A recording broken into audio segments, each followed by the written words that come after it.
What is going on, Bucs fans? Back here for another episode of the Pirate Parlay podcast here on the Sick Podcast Network. I'm your host, JC Allen, and we are days away from Bucs rookies and Bucs veterans reporting for training camp. Media access to training camp starts on Wednesday, the 23rd. So training camp's about to kick off. We have football at the end of this month with the Hall of Fame game on July 31st.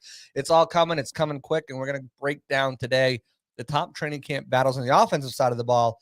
Later this week, we'll have the defensive side of the ball, what positions to watch for, who's fighting for starting jobs, who's fighting for roster spots, all that and more. We'll get into all of that on today's show. Maybe talk a little creamsicle action too, right after the break. Turn up your volume. Because you're about to listen to the Sick Podcast. Pirate Parlay. Battle intercepted, picked off in the end zone. Bucs are going to beat the Chiefs. We're the champions of the world. The sickest Tampa Bay Buccaneers podcast. It's going to be sick. Back here on the other side. Again, welcome to another episode of the Pirate Parlay podcast here on the Sick Podcast Network. I'm your host, JC Allen. As always, I appreciate everyone for tuning in to another episode here on a beautiful Wednesday in Tampa, Florida. We're going to get into a whole bunch of stuff regarding the Buccaneers and their offensive training camp battles that are coming up in less than a week, as I mentioned. But before we do that, big news dropped this week. If you could tell, I'm in the spirit, I'm in the mood. Buccaneers are bringing back the all-white creamsicles, a little updated version of them, but they were dropped on Tuesday. The Buccaneers went all out at the team store. They had Mike Allstott, Richard Batman Woods, and Martin Gramatica meeting with fans, taking pictures, signing autographs, as hundreds of Bucs fans, thousands, I should say, descended upon Raymond James Stadium to cop the latest, freshest jerseys for the Tampa Bay Bucs this season. Look at these things, guys. They're crisp. These are one of the best, easily one of the best throwback uniforms. We'll pop it up on the screen. Easily one of the best throwback uniforms in the NFL. Something about it just works. And like that orange color, it's an interesting color, especially with the red outline and everything like that. But it just works. Buccaneers obviously brought the orange creamsicles back a couple years ago. Now they've got the whites. They're going to wear them week 3 at their home opener against the Jets. Maybe another time this year. Seattle, which would be great. Both of those teams originated in 1976, celebrating their 50th season. So I just think it's right. If you're going to play a team that's celebrating their 50th season, they got a throwback uniform with those storm grays, which are sick too. You got to just do it, right? You got to. They're wearing the storm grays, so you can wear the white. You can wear the white even though you're not the home team. That's got to happen. It's for 1 year only. These are going to retire after this season, which is obviously a shame. I don't understand the logic or reasoning behind that, but they do look fresh. If you're a Bucs fan, I'm sure you want one of these, and you're going to cop one of these. I do wish it was stitched on. It is screen printed, but they are absolute fire. Can't wait to see them in person week 3. It's just a classic, clean look on a throwback uniform. And some throwbacks are busy and some are just ugly. Those prison stripes, the ones the Jets wear are bad. The ones the Packers wear are bad. The ones that the Steelers wear are bad. But these are just fresh, clean, and they're going to be debuted week 3 against the Jets. So should be an interesting game. I think the Bucs want to make sure that they actually won a creamsicle game that they're wearing for once. So they're going to wear those. Also updated those red Atlanta Falcons, the black jerseys with the red helmets, which are those are a fire uniform combination as well. Those will be back. So it's looking like teams are going to be wearing, a lot of teams just like to wear the retro uniforms, the throwbacks at home for the fans. It looks like a lot more teams are going to be wearing them on the road. The Falcons are one. It's going to be a throwback matchup week 15 on Thursday Night Football. The Bucs will be wearing their orange Bucco Bruces, and the Falcons will be wearing the red helmets, black jerseys. Should be a really, really exciting game. So we'll see what's on the line for that. If you recall, last year, the Falcons games were both early in the season. So there wasn't one down the stretch. Having it at week 15 Although I think if the Bucs can handle the first 5 weeks without Tristan Wirfs, I think they'll be fine headed down the season.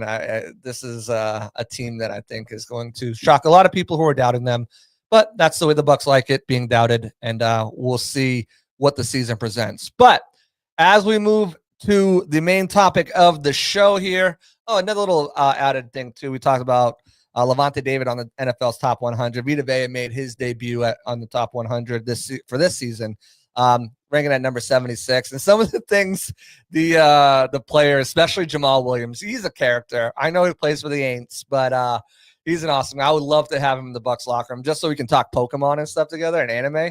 I think that'd be a lot of fun. But he was like, if you ever wondered what it felt like getting hit by Vita Vea, and I'm paraphrasing here, but he's like, just think of when you were in Pop Warner football when you were younger and you got tackled and you landed on the ball and it knocked the wind out of you and you're like, why am I playing this?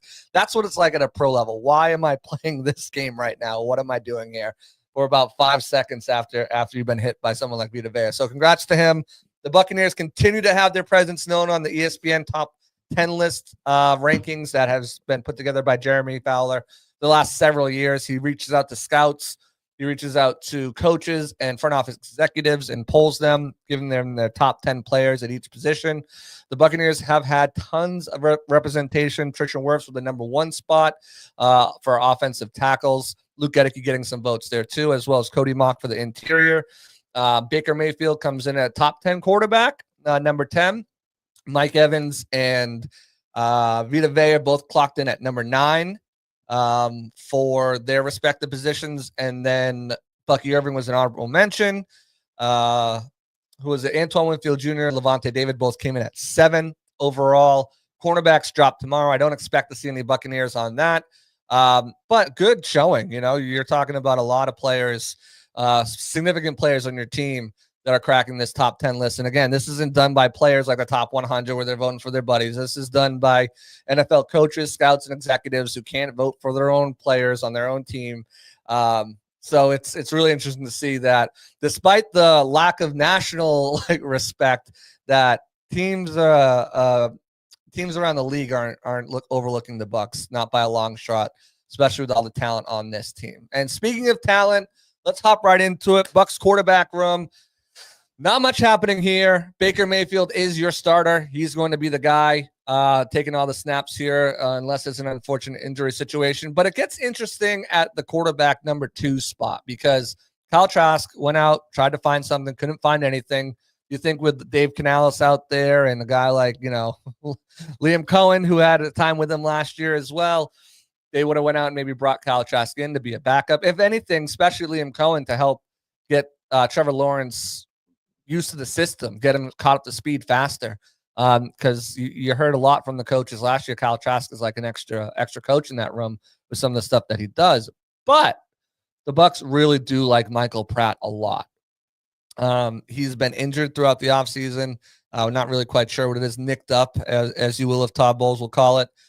So we're not really sure what his prognosis will be come the start of training camp. There's a couple of guys, and we'll talk about them on the list as we go through, that we're not really sure what it's going to look like because they didn't practice in the offseason because they were banged up, and whether they're going to be ready to go right off the bat or they're going to need a couple more days or weeks or whatever. That'll be, interesting to watch. But if Michael Pratt's ready to go, the Bucs aren't probably going to keep 3 quarterbacks on the roster. Kyle Trask is on a 1-year deal. Probably going to try again to look for something else after this. But Michael Pratt's someone that Jason Light's really high on. If you remember, he revealed that he was going to draft Michael Pratt in the 7th round of last season before he was scooped up by the Green Bay Packers right before their pick. They ended up taking Devin Culp, who I think is going to have a role on this offense this year. But they do like Michael Pratt as a developmental guy. He's under contract for the next couple seasons. It wouldn't be surprising. It would be surprising, but it wouldn't be surprising if you get what I'm saying. I think Trask, barring anything crazy, should be, QB number 2. But Michael Pratt starts to look really good, and they want to make a decision based on the long-term future, and they think if something happens to Mayfield, he'll be able to step in. It could be a situation where Pratt overtakes Trask for that number 2 job. Like I said, I don't think it's likely. I wouldn't be surprised necessarily, just because I know how much they like Michael Pratt. but it is something just to keep an eye on. If Trask just is bad, it could be something. But I don't know if they think they'll be able to get Michael Pratt on the practice squad. It might be one of these things where they wait. Maybe someone gets injured and they can sneak him through or something and then cut him and put him on the practice squad if they do want to keep him. But with this situation too, is you never know if guys are going to want another opportunity somewhere else, like Kyle Trask. If you try to do that with him and there's an opportunity somewhere else, you'd probably take that opportunity. So it might be a little trickier to get him through than it would be Michael Pratt, although it will be interesting to see how all this plays out come training camp. But other than that, pretty cut and dry. Baker Mayfield just started. There's no controversy here. This isn't 2 years ago when he's battling Kyle Trask for the number one job. He is the Bucs quarterback. He is the franchise quarterback. He is the face of the future. Wouldn't be surprised if he got an extension next year in the upper echelon of what quarterbacks are making nowadays, especially with another good season, coming out 41 touchdowns, 4,500 yards, some Baker interceptions and some Baker sacks, but that's to be expected with him. But especially with how much he plays out of structure. But they're in a good spot. Baker went from cut by the Browns or traded by the Browns to the Panthers, cut by the Panthers, signing with the Rams, ends up winning a miraculous 24-hour turnaround game, signing with the Bucs on a $4 million deal, and now he's rated as a top 10 quarterback by almost everybody around the NFL. Crazy. And again, just shows that stability matters. Where you go matters. And I'm sure there's a ton of careers out there that could have played out completely differently if they were in a more stable situation with a better opportunity in front of them. Thankfully, it worked out for Baker. Thankfully, it worked out for you guys because he's now your quarterback of the Buccaneers. Moving on to the running back room, it's pretty much the same here. There's not a lot of discrepancy amongst a lot of the starting positions on the offensive side, at least. Defense, there will definitely be some discussions over there, but Bucky Irving, he's your guy now. He's the bell cow. He took over at the end of the season as a starter after kind of watching his snap limit increase throughout the season. Over 1,000 yards on the year, rushing. Honorable mention as he was actually number 11th. So he just missed the top 10 running backs ranking as a rookie, as a rookie 4th round pick at 5'8", 190 pounds. Like, it's just crazy. Bucky Irving, expecting a huge year for him. The one thing I will say about Bucky Irving is you never have to worry about him putting in the work in. Like, he's there early, he's staying late, he's trying to beat Coach Moore into the office every day. I think Bucky's in line for a big year. Teams are gonna prepare for him differently, I think. But it's hard to prepare for someone who's just that elusive and just has that gear, that not the gear to run away, but the gear to churn through tackles and make people miss. Even when you think you got a hand on him, you don't. So he's your starter. Rachaad White will be that 1B type of back. They'll use him plenty. 3rd down situations, they'll use him. I'm sure Rachaad will get a couple starts here just because of the package they put out there on the field. Now, might not necessarily get the starting snap share, but he's a very valuable running back. He's a year away from 10 yards shy of 1,000 yards. And a lot of that, of course, he could have finished runs better, but there was a lot of sliding and going down in some of those games in order to just milk out some clock, and kind of affected him in that way. And let's face it, Jason Light said, if I knew Bucky Irving was going to be Bucky Irving, I would have taken him in the 1st or 2nd round. And any redraft you look at from last year is Bucky Irving is not lasting to the 4th round. So I never expected Irving to come in and overtake White. It just kind of happened. Rachaad, typically not too thrilled about that, as anyone can kind of tell with his Instagram posts and things that he's putting out there. But he's a consummate pro. He's been working his ass off. You can see it, trying to get better in every aspect. He is the veteran in the room now. It's kind of weird. Like, he came in, there was like Leonard Fournette, and they had Gio and LaShawn McCoy, and or not LaShawn McCoy. It was Le'Veon Bell. One of those two guys were here. An older veteran, or maybe it was just Giovanni Bernard. I think Le'Veon and LaShawn were in the same year. It's crazy to think those guys are on the Bucs.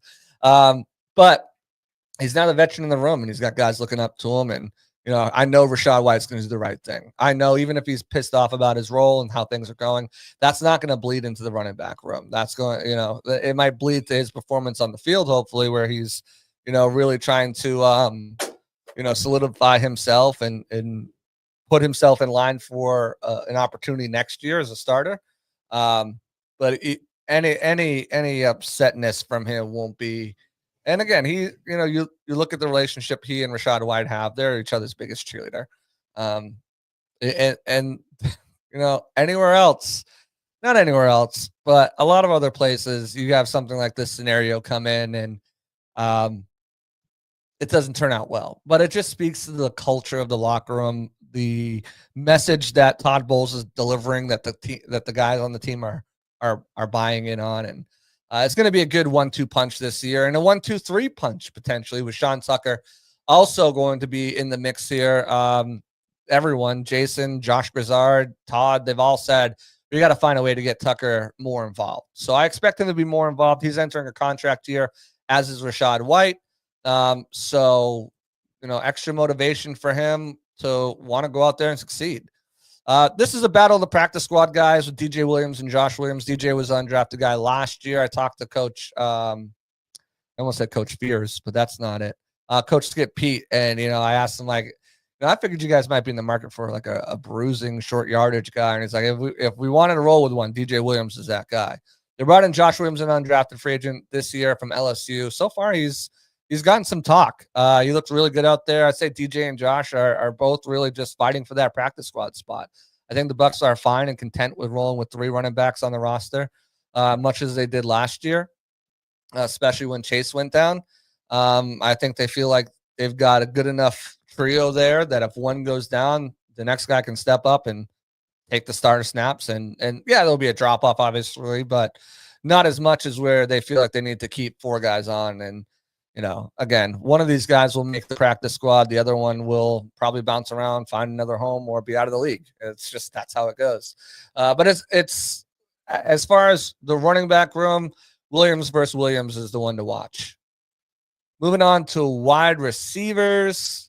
This is where it gets crazy because you have your top 4 set in stone right there. Evans is your number 1. Godwin has got the asterisk next to him because we're not really sure his timetable. Could he go on PUP list? Could they keep him, just on the roster? Remember, you can go on PUP at the start of training camp and come off at any time.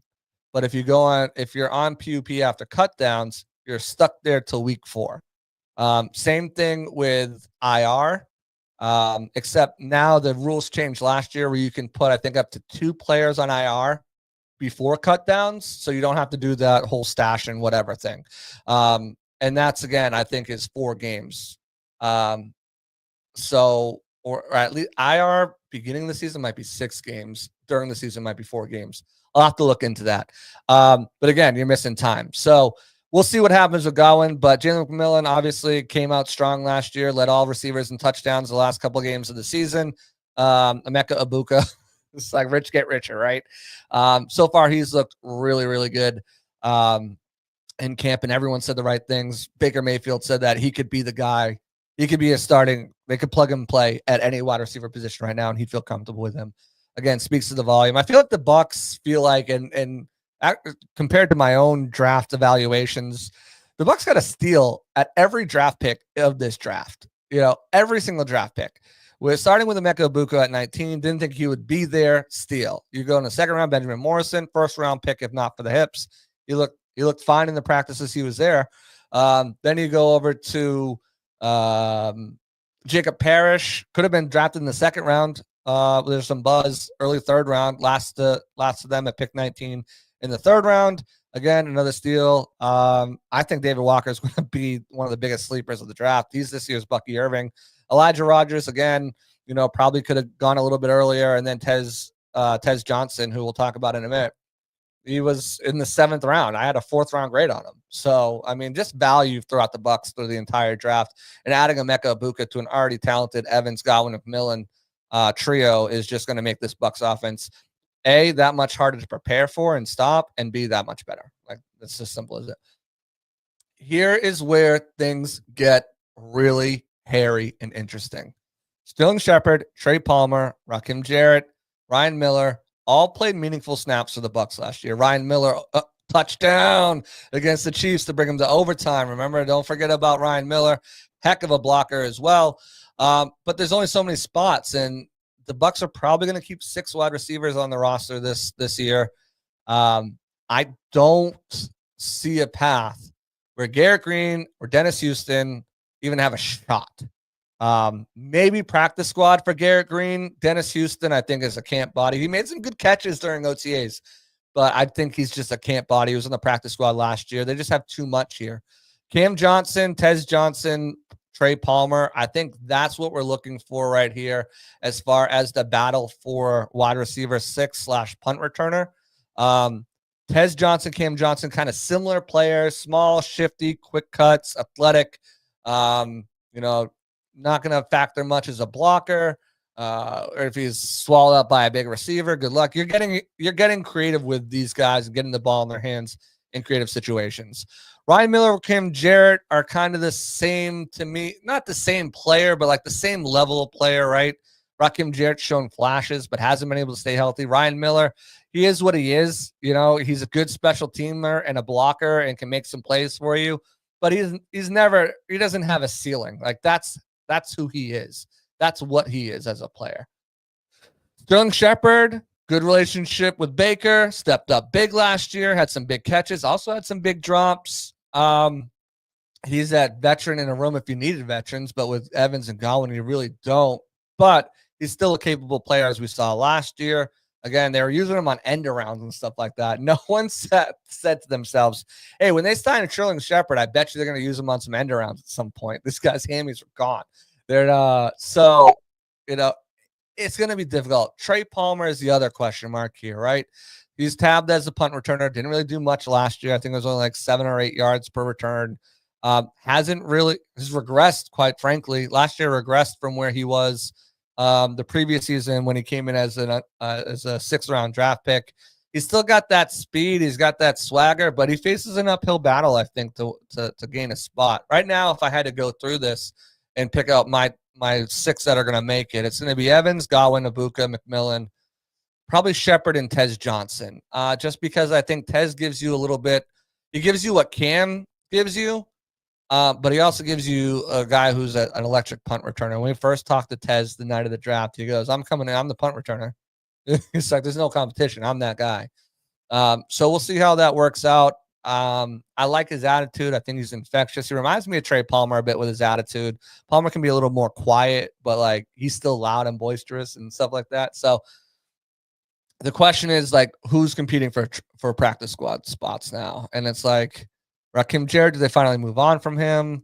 Or does he show out enough during, training camp again to warrant a spot? Cam Johnson, do they feel like they need another type of player like Tez Johnson to keep him on the roster? Garrett Green is that conversion, right? He was the former quarterback and they turned to wide receiver. And again, Dennis Houston, I just don't think. So Trey Palmer seems like spare parts maybe if Heck is struggling the first couple of weeks, and we'll get to him in a minute. Maybe you go to a team that has, no one really has a surplus of tackles in the league, but maybe you go to a team that has a guy they're willing to part with, and maybe they need to receive a receiver or a punt returner, special team or gunner type deal, and you do a spare parts. For me, I think that's the biggest thing. I don't know if Trey would want to come back on the practice squad. I know he loves it here and he loves it. It's not about that, but if you can find an opportunity somewhere else where you have a shot. I mean, again, we're already talking the Bucs roster's 4 deep. At best, he's wide receiver 5. At best. And of course, this can all change if Godwin's not ready for week 1. Then maybe Trey Palmer sticks around. And then you do some shuffling once Godwin comes back. Eric Cecil says, I think Shep is practice squad like last year, break in case of emergency, except Shep was never on the practice squad last year. But again, if you do want to keep Palmer and Tez Johnson or one of the Jarrett, Miller, Johnson, whatever, however you sort that out, maybe Sterling Shepard would be amenable to going to the practice squad. So it'll be interesting to see how that all plays out. I'm excited to kind of figure out and watch this wide receiver battle on a day in and day out basis at training camp, because it is, to me, one of the deepest rooms on the roster, and one where I think it's going to be a lot of fierce competition. Trey Palmer's year 2 with Baker, 2 years with Baker already now, 3 years in the system. Rakim Jarrett, same. You know, he's been here. Ryan Miller, same, been here. Cam Johnson going into a second year. These guys got some stuff to prove. So it was it's going to be interesting to see how that all plays out. Especially with Chris Godwin. All eyes going to be on that situation. As soon as training camp opens up, the first day we get to talk to Todd Bowles, that's the question we're going to be asking him. So until we know more on that, then there's a lot of more speculation. But if I was going right now, who I think makes this roster, it's going to be, and if Godwin is good, Evans, Godwin, Egbuka, McMillan, Shepard, Tez Johnson. That's who I think they go with for their top 6. Moving on to the tight end position, again, pretty cut and dry here. Not a lot of change happening. K-Dotton's your number 1 in a contract year. Could be looking at an extension. I'm working on a piece over at Bucs Game Day right now with the extensions to Sauce and Trey Smith and Garrett Wilson and all these other players that are starting to get extensions. Now is the time where everyone's coming back. You know, there's no off season for the front office until like after mandatory minicamp because they got the draft and free agency they're preparing for, all that stuff. So they have their vacation after mandatory minicamp, and now everyone's starting to come back and you're starting to see some deals get done and stuff like that. K-Dotton is a potential, I think, to maybe get a deal prior to the season starting. It's going to cost the Bucs probably around $12 million a year on a 3 or 4 year deal. Seems kind of high for Ryan. I think he's only gone over 500 yards once, 50 receptions once, 4 touchdowns, never top 5. But he is in that upper echelon of a tight end that can do both things very well. And coming out of his rookie year, that was not something you were saying about K-Dotton, especially with his blocking, but it's come such a long way.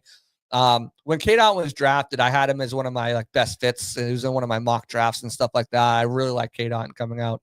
That year I actually had Logan Hall, Rachaad White, and K-Dotton in my mock draft for the Buccaneers, different spots and everything. But I really like K-Dotton. I knew he would need a little bit of time, especially in like a weight facility training room and stuff like that. Especially he was coming off the injury too, so he couldn't perform in the combine and all that stuff. So he needed a little bit of time and some polishing.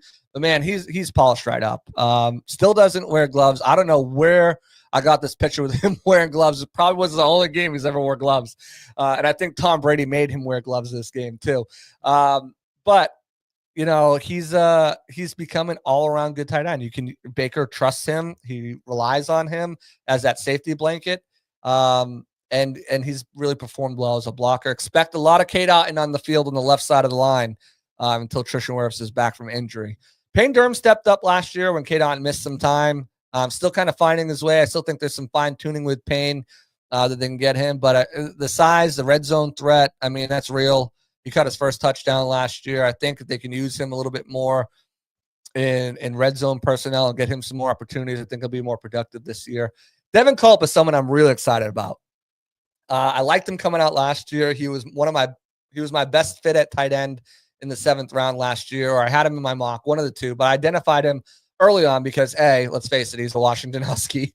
So they're automatically on my list. Although those days I think are done now because I think that everyone in that program that came through, the Vita Veas, K-Dottons, Joe Trine-Sharinkas, Devin Culp, I think that whole program has all phased out now. I remember their coaching staff went to like Alabama or something. And even that wasn't the original scouting staff that brought those guys in. But I have a lot of faith in Devin Culp. He looked really good in shorts and t-shirts out there. I think he's got a better understanding. He knows the offense now, so he can just go out there and play. The game isn't too big for him. He made some really big plays last year, which sparks your confidence as well. And coming into this year where he's had nothing to do but just train for football, the Buccaneers football, and better himself, I think he's going to be in a much better spot. And that puts O'Keefe potentially in jeopardy. Now, they kept all 4 of these guys last year, and O'Keefe he's been a pretty good special teamer, and he's been a pretty good, blocking tight end, but he doesn't really offer much as a receiving threat.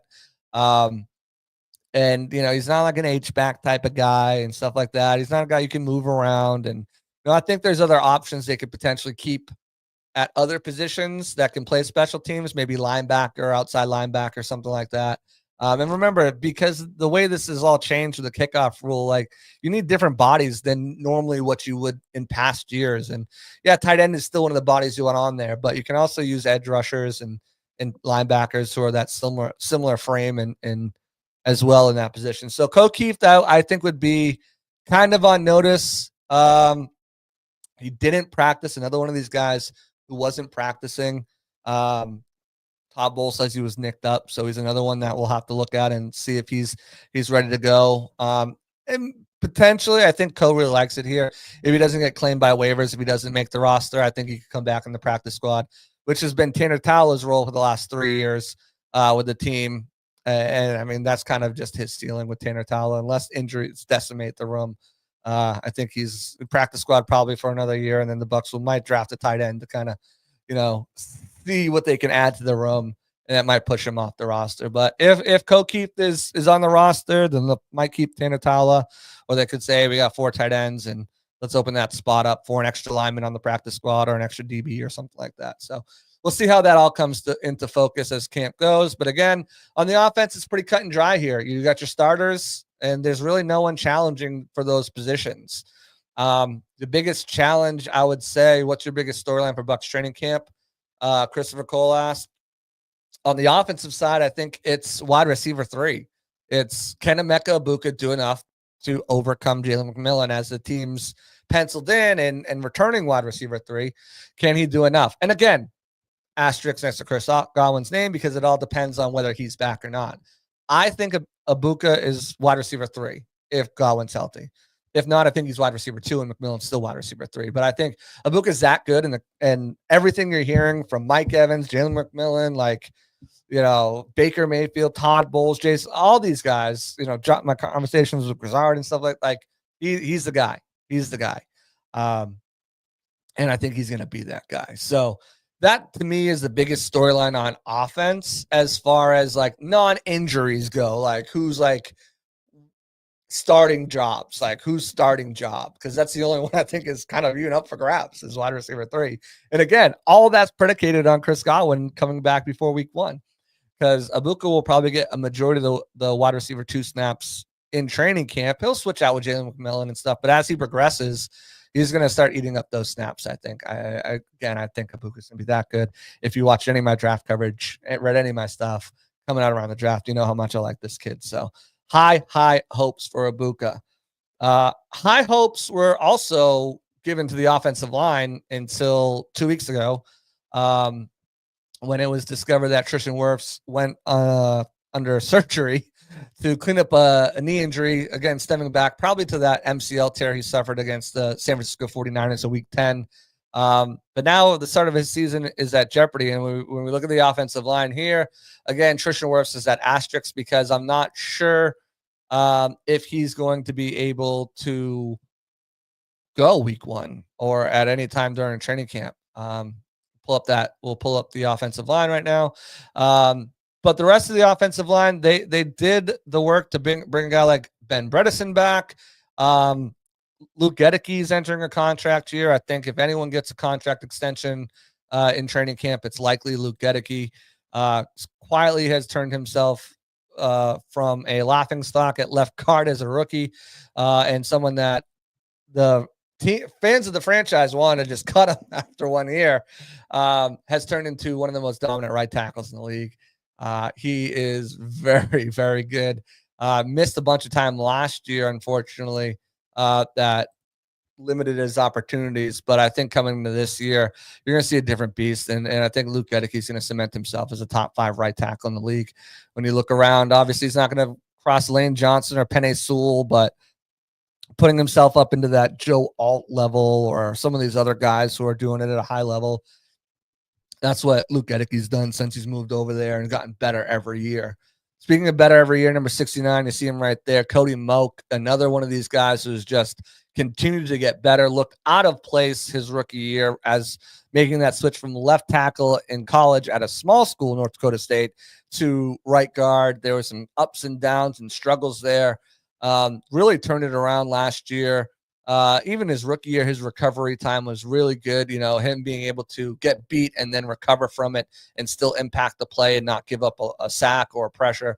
That's always been really good. Took it up a notch this year. Tristan Wirfs talked about it. He sat down with Brandon Thorne, who is the offensive line guru out there. If you don't follow him, he's on Twitter.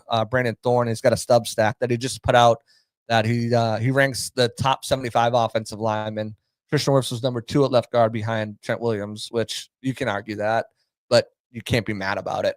But I'm no doubt both of these guys showed up on that list, and that's the top 15. I haven't been able to read all of it through, but I can guarantee you Gedicke's in the top 10, and I'm sure Cody Malk is somewhere in that top 15 range at right guard. And again, you look at what he was able to do over the last stretch of the games last year, and he was one of the best guards. I think he ranked out at the 8th best guard overall in the NFL last year, or 6th best guard, right guard in the NFL last year. Really good at pass protection and got better at run protection as the season went on. Ben Bredesen was a really bright surprise coming in. It was a low-cost option. They brought him with Sua Opeta to compete. Sua Opeta tore his ACL in training camp on like the second day of padded practice, which gave Ben Bredesen that nod to take over and be that guy.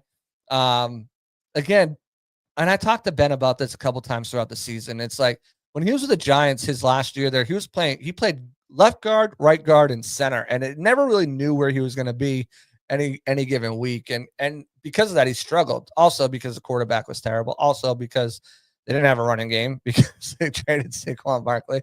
And it was just, that was the year Saquon got hurt. Actually, he was hurt for half the season. Then Daniel Jones was hurt too, and it was just a tough situation. He played for the New York Giants in 2023. Don't have to say anything else, I don't think. But came in here last year, had to help coach up Graham Barton, who's a rookie moving from left tackle to center, their first-round draft pick, and really did a phenomenal job. Having a guy like Tristan Wirfs next to you, I'm sure does help and cover up some deficiencies in your game, but he really turned in a solid season. You're not going to have 5 All-Pros on your offensive line, 5 Pro Bowlers. I know I say that, but you look at 2020, and Donovan Smith should have been a Pro Bowler that year. And they had Ali Marpet, Brian Jensen. They had a Tristan Wirfs, Alex Kappa. They had a heck of a line, and I think this is going to be in the same tier. And you could probably look and say who's a weak link. Maybe Alex Kappa was a weak link, or maybe I would maybe it was Donovan Smith. But Ben Bredesen to me, I think is that guy. He's a weak link, but they got him on a great deal, 3-year, $21 million deal, great contract for him. And Graham Barton hit the rookie wall, had that mistake in the playoff game, but for the most part, he was really good. And a lot of Bucky Irving's runs don't happen if Graham Barton isn't leading the way and clearing guys out. So great job by Graham Barton his rookie year. I expect him to get better. And again, Christopher Cole mentions it right here, and this is where I was going with this, because the next person I'm going to bring up, Kevin Carberry and Brian Picucci did a hell of a job with this team. And talking to the guys and like Cody and Luke and stuff like that, and they loved Goody and they loved Joe Gilbert, but Carberry and Picucci just brought a breath of fresh air, brought a different viewpoint and a different, and that goes with Liam Cohen's attack too, the way he wanted to attack teams. Like all that stuff played into a big part of why there was so much success with the running game and the offensive line last year, why 3 of their offensive linemen were notated or received votes for, best player in the league. From executive scouts and coaches, with Tristan Wirfs winning the best player in the league. But it just goes to show that, the offensive line coaches did such a great job at getting these guys in the position. And even you look at Justin School last year, that Lions game wasn't pretty, but he really settled in as the season went on. That left tackle, that game he had to play against the Giants at left tackle for Tristan Wirfs, when he was still out with the MCL. He had his best game of the season there, graded out the best. And so did Ben Bredesen.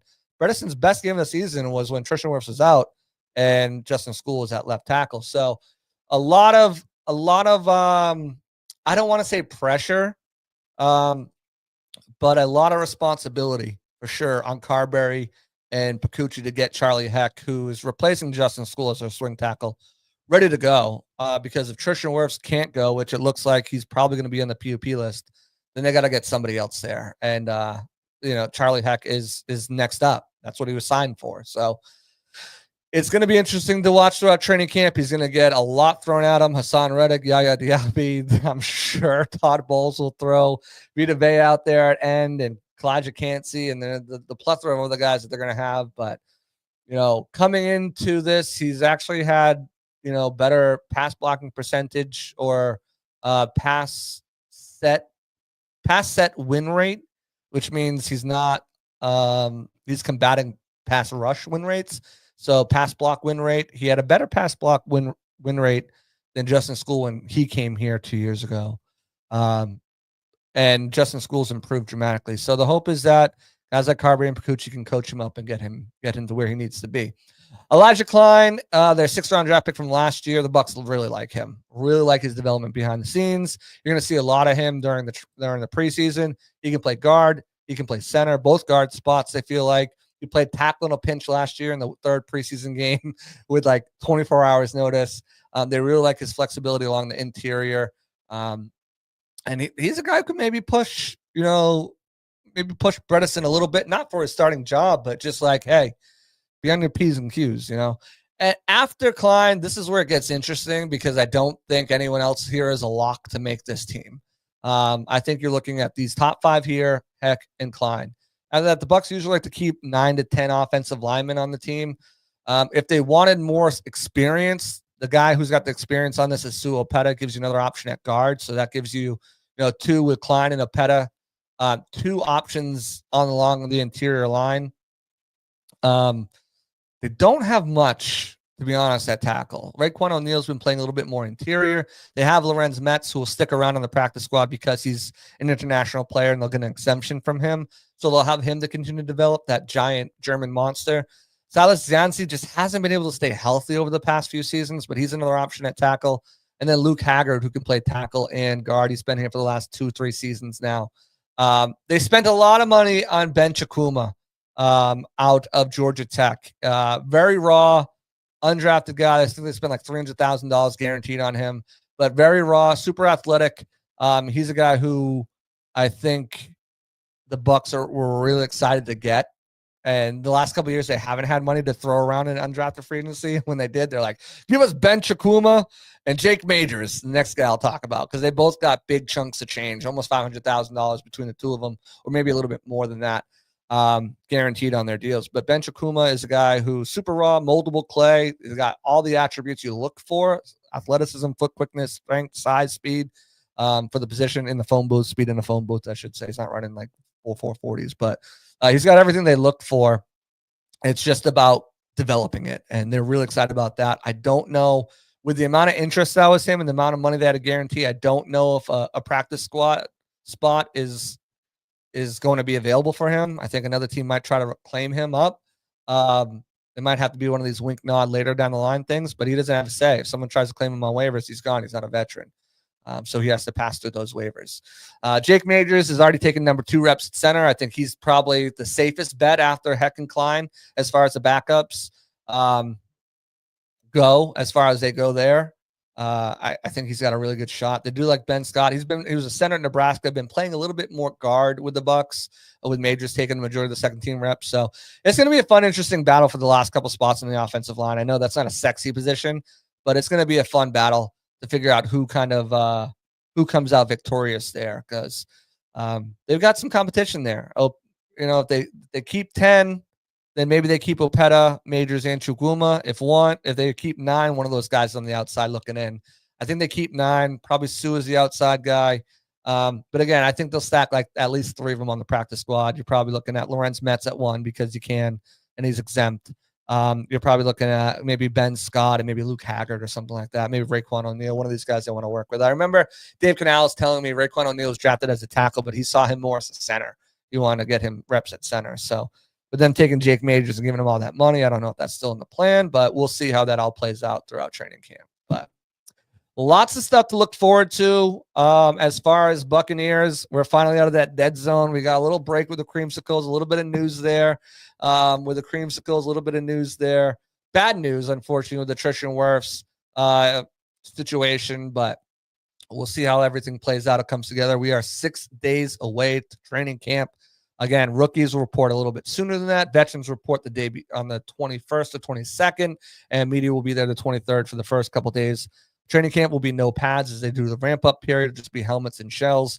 And then I think we will have 8 padded practice, including 2 joint practices, which is not a lot. I think only 7 of them at home. So if you're able to go to a padded practice, you're in for a treat. I think the night game is going to be a padded practice or the night practice in the indoor facility. But yeah, it's one of these situations where not a lot of padded practices. So when you get those pads on, all these guys have to take advantage, especially in the joint practices, because those are going to be so much more beneficial for the team than anything that they can do against each other. So they got 2 of those, one against the Steelers and one against the Titans. And their final game is against the Bills, who they'll see in week 10 this season. So not often you see that, but the Bucs will see the Bills in preseason week 3 and week 10. So it'll be interesting for that. But that's going to do it for me. We'll be back here later this week, probably Friday, with another show. We're going over the defense, and then next week maybe we'll do my 53-man roster prediction. We'll get a guest in here as well, and then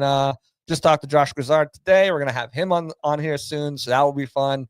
Keep that streak alive. So appreciate everyone for tuning in. Like, subscribe, turn on notifications. Everyone watching on YouTube, appreciate y'all. Everyone watching on Twitter as well. Anyone listening to audio format, thank you guys. Come check us out live sometime Wednesday at 7.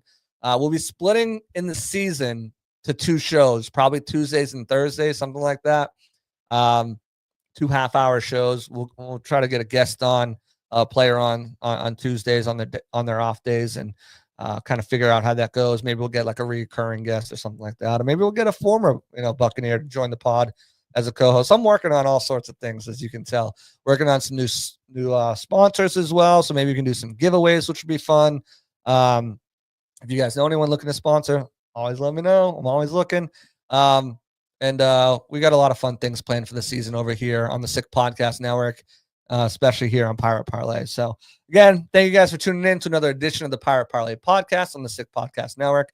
I'm your host, JC Allen. We'll be back later this week to preview the defensive side of the ball, training camp battles, and what I think is going to go on. We'll be back on Friday with that. See you guys then. See you later. Peace out. And that's a wrap. Hope you don't miss us too much until next time. Follow the Sick Podcast Pirate Parlay on YouTube, Facebook, Google Play, and Apple Podcasts.